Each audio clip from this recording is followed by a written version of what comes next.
இன்று காலை அரசாங்க ஊடக பிரிவு ஊடக சந்திப்பொன்றை விசேஷமாக நடத்தியிருக்கிறார்கள். அரசாங்க அமைச்சரவை பேச்சாளர் வைத்தியர் நலிந்த ஜெயதீச தலைமையிலே இந்த ஊடக சந்திப்பு நடைபெற்றிருக்கிறது. அதிலே இராணுவ ஊடக பேச்சாளரும் போலீசாரின் ஊடக பேச்சாளரும் பங்கேற்றிருக்கிறார்கள். நாளைய தினம் நாங்கள் வடக்கு கிழக்கு முழுவதும் நடத்தும்படி கோரியிருக்கிற ஹர்த்தால் சம்பந்தமாகத்தான் இந்த ஊடக சந்திப்பு நடைபெற்றிருக்கிறது. அதிலே அவர்கள் விசேடமாக சொன்ன சில விஷயங்கள் குறித்து நாங்கள் பதில் சொல்ல கடமைப்பட்டிருக்கிறோம். அமைச்சர் அவர்கள் இந்த ஊடக சந்திப்பிலே சொல்கிறார், இது தமிழ் மக்களுக்கு எதிரான ஒரு விடயம் அல்ல. இப்படியான சம்பவங்கள் நிகழ்ந்தால் நாட்டில் எந்த பகுதியிலே நிகழ்ந்தாலும் நாங்கள் உடனடி நடவடிக்கை எடுக்கிறோம். அதற்கு ஹர்த்தால் செய்ய வேண்டிய அவசியம் இல்லை என்று சொல்கிறார். நாட்டிலே எந்த பகுதியிலே மற்ற எந்த பகுதியிலேயும் வடக்கு கிழக்கிலே இருப்பதை போல மக்கள் மத்தியிலே இராணுவ பிரசனம் கிடையாது. நாங்கள் இந்த ஹர்த்தாலின் மூலமாக வெளிக்கொண்டு வர இருக்கிற முக்கிய விடயம் என்னவென்றால், சாதாரண மக்களுடைய அவர்களுடைய வாழ்க்கையிலே இடையூறு செய்கிற வண்ணமாகத்தான் இந்த இராணுவ மயமாக்குதல் இடம்பெற்றுக் கொண்டிருக்கிறது. இதை நாங்கள் தெளிவாக 15-16 வருடங்கள் தொடர்ச்சியாக சொல்லி வந்திருக்கிறோம். இது இன்றைக்கு நேற்றைக்கு சொல்லுகிற ஒரு விடயம் அல்ல, தொடர்ச்சியாக சொல்லி வந்திருக்கிறோம். அதனுடைய ஒரு வெளிப்பாடுதான் இந்த மரணம், இந்த துரதிர்ஷ்டவசமாக நிகழ்ந்த மரணம். அவர் சொல்லுகிறார், அனுமதி இல்லாமல் சிலர் இராணுவ முகாமுக்குள்ளே நுழைந்தார்கள், அவர்களை விரட்டி அடிக்க நடவடிக்கை எடுத்த போது ஒருவர் மூழ்கி இறந்து விட்டார்னு சொல்கிறார். ஆனால் அதே வேளையிலே சொல்கிறார், மரண பரிசோதனை இன்னும் முடியவில்லை, திறந்த தீர்ப்பு தான் இருக்கிறது, ஓப்பன் வழி திறந்த தீர்ப்பு தான் இருக்கிறது என்று சொல்கிறார். நீதிமன்ற நடவடிக்கைகள் நடைபெறுகிற போது அங்கே இன்னும் இது சம்பந்தமாக தீர்ப்பு சொல்லாத வேளையிலே அவர் அதனை மூழ்கி மரணம் என்று சொல்லுவது அவர் செய்திருக்க கூடாத ஒரு விடயம். நாங்களும் அதை பற்றி எதுவும் சொல்லவில்லை. நீதிமன்றத்திலே மரண விசாரணை நடைபெறுகிறது. திறந்த தீர்ப்பாக இருக்கிற காரணத்தினாலே அது முடியறதுக்குத்தான் நாங்கள் அதை பற்றி பேச வேண்டும். மூளைத்தான் மரணமாக இருந்தாலும் போலீஸ் பேச்சாளருடைய தகவலின்படி ஒரு இராணுவ வீரர் இந்த 5 பேரையும் தாக்கி காயப்படுத்தினார் என்ற காரணத்துக்காக கைது செய்யப்பட்டதாக சொல்கிறார்கள். அவர்கள் தாக்கி மரணமடைந்தார்கள் அல்லது தாக்கினதுனாலே புறத்துக்குள்ளே பாய்ந்தார்கள் என்ற விடயங்கள் எல்லாம் வெளிவர வேண்டும். ஆனால் மற்ற 2 கைது செய்யப்படுகிறார்கள். மற்ற 2 இவர்களை இராணுவ முகாமுக்குள்ளே அழைத்து வந்தவர்கள் என்ற ரீதியிலே கைது செய்யப்பட்டதாக சொல்கிறார். அப்படியானால் இராணுவ வீரர்களை இவர்களை உள்ளே அழைத்து வந்திருப்பார்களாக இருந்தால் இதப்படி அனுமதியற்ற நுழைவு என்று சொல்ல முடியும் என்று உதவியாளர்கள் திரும்ப அந்த ஊடக சந்திப்பிலே கேள்வி எழுப்பியிருக்கிறார்கள். அதற்கு உரிய பதில் கொடுக்கப்படவில்லை. அதை மழுப்பி பல விதமான மழுப்பல் பதில்கள் கொடுக்கப்பட்டிருக்கிறது. அமைச்சர் இந்த விடயத்திலே சொல்லுகிறார், நாங்கள் வேறுபாடு காட்டுவதில்லை என்று. ஆனால் நான் திரும்ப சொல்லுகிறேன், இது வடக்கு கிழக்கிலே மட்டும் காணப்படுகிற ஒரு விடயம். அது மட்டுமல்ல, ஊடகவியாளர் இன்னொரு கேள்வியை கேட்கிறார்கள், அப்படியாக அனுமதி இல்லாமல் உள்நுழைந்தவர்களாக இருந்தால் அவர்களை ஒன்று கைது செய்திருக்கணும், இல்லாட்டி சொல்லப்பட்டிருக்கலாம் ராணுவமுக்குள்ளே உள்ளே வந்தவர்கள். ஆனால் அப்படி இல்லாமல் ஏன் உறவினர்களிடத்திலே பாரம் கொடுத்தீர்கள் என்று கேட்டதற்கு அமைச்சர் சொன்ன பதில் மிக முக்கியமான ஒரு பதில். அவர் சொல்கிறார், அவர்கள் சேர்ந்து வாழ பழகிவிட்டார்கள், இவர்களுக்கிடையே நல்ல ஒரு உறவு இருக்கிறது, அதனால் அப்படியாக நடந்ததுன்னு சொல்லுகிறார். இதைத்தான் நாங்கள் வெளிக்கொண்டு வருவதற்காக விசேடமாக இந்த ஹர்த்தால் மூலம் எங்களுடைய எதிர்ப்பை தெரிவிப்பது. இராணுவ மயமாக்குதல் என்று நாங்கள் சொல்லுகிறத ஒரு சிறிய உதாரணம் தான் இது. அதாவது இராணுவ முகாமை சுற்றி வாழுகிற மக்கள் அந்த இராணுவ முகாமை அண்டி வாழ்வதற்கான ஒரு சூழலை ஏற்படுத்தி இருக்கிறார்கள். அவர்களோடு கொடுக்கல் வாங்கல்கள் இருக்கிறது. இந்த சம்பவத்திலே கூட எங்களுக்கு தெரிய வருகிறது எப்படியான கொடுக்கல் வாங்கல்கள் இருந்திருக்க முடியும் என்று.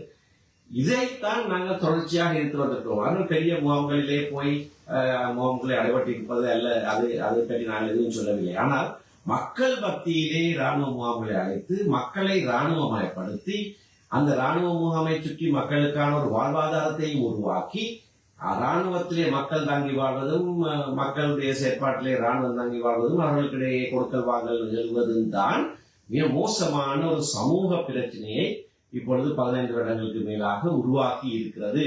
இதை நாங்கள் தொடர்ச்சியாக எடுத்து வந்திருப்போம். நேற்று இன்றைக்கு சொல்லுகிற ஒரு விடயம் அல்ல, தொடர்ச்சியாக நாங்கள் இதனை எதிர்த்து வந்திருக்கிறோம். இந்த உதாரணம் அதற்கான நல்லதொரு உதாரணம். ஏனென்றால் அப்படியான ஒரு பின்புலத்திலே நடந்த ஒரு மரணம். போலீசார் 3 வரை கைது செய்த போது ஒருவரை அடித்ததற்காக கைது செய்கிறார்கள், அடிக்கப்பட்டிருக்கிறார்கள் தெரிகிறது என்று அவர்களே சொல்கிறார்கள். மற்ற இவர் உள்ளே வருவதற்கு அவர்களுக்கு ஏது செய்தார்கள் என்று சொல்கிறார்கள். அப்ப அவர்களுக்கு இடையிலே ஏதோ கொடுக்கல் வாங்கல் இருந்திருக்கலாம். ஆகையினாலே இப்படியான சம்பவங்களின் மூலமாக இந்த பாரிய பிரச்சனை ஒன்று, எங்கள் மக்கள் மத்தியிலே இராணுவ பிரசன்னம் அதிகரித்திருப்பதும், தொடர்ச்சியாக மக்கள் வாழ்கிற பிரதேசங்களிலே சிறிய சிறிய முகாம்களாக இருக்கலாம் அல்லது பெரிய முகாமாக இருக்கலாம், இராணுவ முகாம்கள் இருக்கிறது எல்லாம் ஏற்படுகிற ஒரு தொடர் விளைவு, விரும்பத்தகாத விளைவுகள் பல ஏற்படுகின்றன என்பதை சுட்டிக்காட்டி அதற்கு எதிர்ப்பு தெரிவிப்பதற்காக நாங்கள் செய்கிறோம். அடுத்தது, இந்த முகாம் வேறொரு இடத்துக்கு இடம் மாற்றப்பட இருப்பதாக அமைச்சர் ஊடக சந்திப்பிலே சொல்கிறார். அப்படியானால் எத்தனையோ முகாம்கள் வடக்கு கிழக்கிலே அப்படி இருக்கின்றன. இடமாற்றம் செய்வதாக இருந்தால் எங்கே இடமாற்றப் போகிறீர்கள் என்பது தெரியாது. இந்த முகாம்கள் அகற்றப்பட வேண்டும். இந்த இடத்துல இந்த முகாம் அகற்றப்பட்டால் நாங்கள் அதனை வரவேற்போம். நேற்று முன்தினம் ஜனாதிபதியும் நேரடியாக என்னோடு பேசுகிற போது இதை சொன்னார். இதை இடமாற்றம் செய்ய இருந்தோம் என்று சொன்னார். சரி, செய்யுங்கள், செய்ய வேண்டும். ஆனால் நீங்கள் எதிர்கட்சியிலே எங்களோடு சேர்ந்து அமர்ந்திருந்த வேலைகளில் எல்லாம் இந்த இராணுவ மயமாக்கலுக்கு எதிராக நாங்கள் குரல் கொடுத்த போது எங்களோடு சேர்ந்து குரல் கொடுத்தீங்க. வைத்தியர் நலிந்த ஜெயதீச பாராளுமன்றத்திலே எங்களோடு கூட இருந்து மக்கள் மத்தியிலே இராணுவ முகாம்கள் இருக்கிறதுக்கு எதிராக குரல் கொடுத்தவர். ஆகையினாலே ஒரு வருடம் ஆட்சிக்கு வந்து முடிகிறது, இன்னும் ஒரு அங்குலம் கூட மக்களுக்காக விடுவிக்கப்படவில்லை. இராணுவ பிரசன்னம் அகற்றப்படவில்லை, இராணுவ முகாம்கள் எதுவும் அகற்றப்படவில்லை. இப்பொழுது இந்த ரணத்துக்கு குரல் சொல்லியிருக்கிறது, இது அகற்றப்பட இருந்த இராணுவ முகாம் சொல்கிறீர்கள். அகற்றப்பட என்று கூட சொல்லவில்லை, இடமாற்றம் செய்யப்பட இருந்ததாக சொல்லுகிறீர்கள். நல்ல விடயம், அதை இடமாற்றம் செய்யுங்கள். ஆனால் எங்கே இடமாற்றம் செய்கிறீர்கள் என்றது முக்கியமான விடயம். இன்னொரு இடத்திலே மக்கள் வாழ்கிற இடத்திலே அதை வைக்க முடியாது. நீங்கள் பெரிய முகாம்களுக்குள்ளே செல்லுங்கள், அது மூடினதாக இருக்கட்டும். மக்களுடைய வாழ்க்கையோடு இராணுவம் பின்னி படைந்து வாழுவதனாலே ஏற்படுகிற சமூக பிறழ்வுகளும் பாரிய தொடர் விளைவுகளையும் நாங்கள் எடுத்துக்காட்டி இந்த உதாரணத்தின் மூலமாக அதனை நாங்கள் எதிர்ப்பு தெரிவிக்கிற கருத்தாளாகத்தான் நினைச்சிக்கிறோம். எவருக்கும் தடங்கள் ஏற்படுத்துவதற்கோ அவர்களை சிரமப்படுத்துவதற்காகவோ நாங்கள் இந்த ஹர்த்தாலை செய்யவில்லை. ஆனால் மிக மிக முக்கியமான ஒரு விடயம் இன்றைய ஊடக சந்திப்பின் மூலமாகவே அது வெளிப்பட்டிருக்கிறது. ராணுவ பேச்சாளர் ஒன்று சொல்லுகிறார், போலீஸ் பேச்சாளர் வேறு ஒன்று சொல்லுகிறார், அமைச்சர் இன்னொரு விடயத்தை சொல்லுகிறார். ஆகவே இதை வெளிப்படுத்தி இதற்கு எதிர்ப்பு தெரிவிப்பது மிக முக்கியமான விடயம் என்பதை வடக்கு கிழக்கு மக்களுக்கும் விசேடமாக வணிகர் பெருமக்களுக்கும் நாங்கள் எடுத்துச் சொல்ல விரும்புகிறோம். பலருடைய வேண்டுதல்கள் வந்திருக்கின்றன. இது இயல்பு வாழ்க்கையை பாதிக்கிறதாக இருக்கிறது. காலையிலே மட்டும் நாங்கள் இதனை ஒரு அடையாளத்துக்காக செய்வோம் என்று சொல்லியிருக்கிறார்கள். அவர்களுடைய வேண்டுதல்களை ஏற்றுக்கொள்வதாக நான் கட்சித் தலைவரோடு பேசியிருக்கிறேன். அவரும் சொன்னார், சரி, மக்களுடைய வேண்டுதல்களுக்கு நாங்கள் செவிசாய்ப்போம். ஆனால் நாங்கள் சொல்லுகிற செய்தி மிக முக்கியமான ஒரு செய்தி. அதனை சொல்லுகிறதை தெளிவாக முழுவதுமாக ஸ்தம்பிக்க பண்ணி, வடக்கு கிழக்கை ஸ்தம்பிக்க பண்ணி அந்த செய்தியை சொல்லுவோம். ஆனால் காலையோடு அதனை நாங்கள் முடித்துக் கொள்ளலாம். விசேடமாக நல்லூர் திருவிழாவிலே வெளிவீதியிலே சுவாமிகளும் வருகிற நிகழ்ச்சிக்கு நேரத்திலே சாயந்தரத்திலே இருக்கிறது.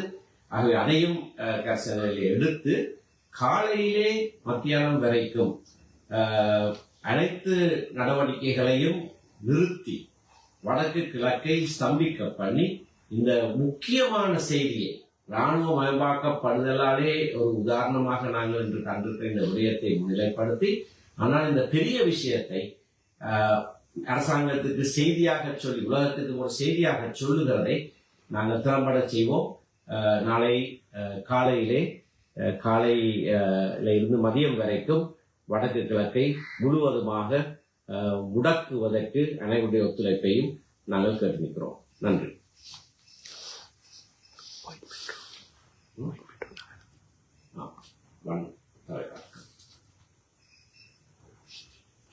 இந்த விடயத்திலே இராணுவ முகாம்கள் அகற்றப்பட வேண்டும்.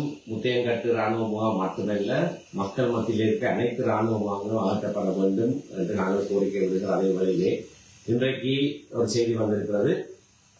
வருகிற 25ஆம் தேதி கருத்துத்துறையிலே நீதிமன்ற நிலத்திலே, வளாகத்திலே அல்லது பாடசாலைகள் சம்பந்தமான இடங்களிலே இராணுவம் நிலை கொண்டிருப்பதற்கு எதிராக கருத்துத்துறை நகராட்சி மன்றத்தைச் சேர்ந்தவர்கள் ஒரு போராட்டத்துக்கு அழைப்பு கொடுத்திருக்கிறார்கள். அதற்கு நாங்கள் முழுமையான எங்களுடைய ஆதரவை என்னுடைய கட்சி கொடுக்கிறது. அதை நாங்கள் கலந்து கொள்வோம். அப்படியாக வேறெங்கெங்கு மக்கள் மத்தியிலே இராணுவ முகாம்கள் இருப்பதோ அவற்றை அகற்றுவதற்கான போராட்டங்களை முன்னெடுக்குமாறும் நாங்கள் கேட்டுக்கொள்கிறோம். வருகிற ஆகஸ்ட் 25ஆம் தேதி கருத்துத்துறையிலே நடக்கிற போராட்டத்திற்கு எங்களுடைய முழுமையான ஆதரவை நாங்கள் கொடுக்கிறோம்.